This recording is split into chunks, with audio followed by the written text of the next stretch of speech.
પછી નિર્વિકારાનંદ સ્વામીએ પૂછ્યું છે, નિશ્ચય હોય તો પણ રૂડા ગુણ તો આવતા નથી, અને માન ને ઈર્ષા તો દિવસે દિવસે વધતા જાય છે, તેનું શું કારણ હશે? પછી શ્રીજી મહારાજ બોલ્યા છે, ભગવાન પાસે એક અમૃત લાવીએ, અને સિંગડીઓ વચનાગ લાવીએ, ને દૂધપાક ને સાકર લાવીએ, અને અફીણ લાવીએ, અને તે સર્વેને ભગવાનના થાળમાં ધરીએ, તો પણ જેનો જેવો ગુણ હોય તેનો તેવો ને તેવો જ રહે, પણ પલટાઈ જાય નહીં. તેમ જે જીવ આસુરી અને અતિ કુપાત્ર હોય તે ભગવાનને સમીપે આવે તોય પણ પોતાના સ્વભાવને મૂકે નહીં. પછી એ કોઈક ગરીબ હરિભક્તનો દ્રોહ કરે, તેણે કરીને એનું ભૂંડું થાય. શા માટે છે?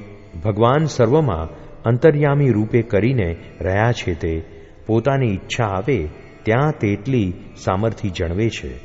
માટે તે ભક્તને અપમાને કરીને તે ભગવાનનું અપમાન થાય છે, ત્યારે અપમાનના કરનારાનું અતિશય ભૂંડું થઈ જાય છે. જેમ હિરણ્યકશિપુ હતો, તેણે ત્રિલોકી પોતાને વશ કરી રાખી હતી, એવો બળવાન હતો.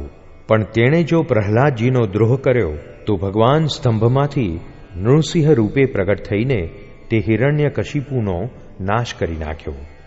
એમ વિચારીને ભગવાનના ભક્ત હોય તેને અતિશય ગરીબપણું પકડવું, પણ કોઈનું અપમાન કરવું નહીં. કાંજે ભગવાન તો ગરીબના અંતરને વિશે પણ વિરાજમાન રહ્યા છે, તે એ ગરીબના અપમાનના કરતલનું ભૂંડું કરી નાખે છે. એવું જાણીને કોઈ અલ્પજીવને પણ દુખવવો નહીં. અને જો અહંકારને વશ થઈને જેને તેને દુખવતો ફરે તો ગર્વગંજન એવા જે ભગવાન તે અંતર્યામી રૂપે સર્વમાં વ્યાપક છે, તે ખમી શકે નહીં. પછી ગમે તે દ્વારે પ્રકટ થઈને એ અભિમાની પુરુષના અભિમાનને સારી પેઠે નાશ કરે છે. તે માટે તે ભગવાનથી ડરીને જે સાધુ હોય તેને લેશ માત્ર અભિમાન રાખવું નહીં, અને એક કીડી જેવા જીવને પણ દુખવવો નહીં. એ જ નિર્માની સાધુનો ધર્મ છે. જય સ્વામિનારાયણ દયાળુ.